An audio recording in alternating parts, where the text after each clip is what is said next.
অনুনাদ বা রেজোনেন্স যেটা আমরা ফিজিক্সে পড়ে এসেছি সেটাই এখানে তুলে ধরেছে কেন্দুয়া শান্তিশঙ্কর পুজোয়। শুধু এখানে ডিফারেন্সটা হলো এই রেজোনেন্সটা ডিভাইন বা দৈবিক রেজোনেন্স করা হয়েছে এখানে।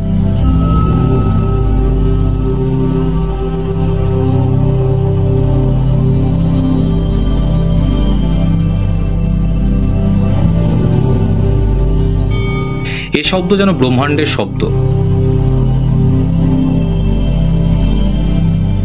কিছুক্ষণ মন দিয়ে শুনলে আপনি ধ্যানমগ্ন হয়ে পড়বেন। মনের গভীরে তরঙ্গের মতো প্রবেশ করছে এই ধ্বনি।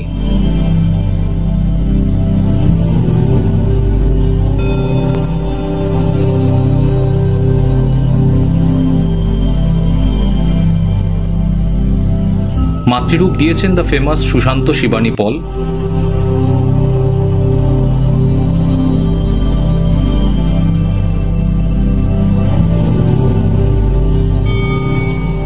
অপূর্ব শ্রীনয়ন মা দুর্গার। অবশ্যই এসে দেখুন এই পুজো। লোকেশনটা আমি ডেসক্রিপশন বক্সে দিয়ে রাখছি। ভিডিওটা ভালো লাগলে লাইক, কমেন্ট আর সাবস্ক্রাইব করতে ভুলবেন না।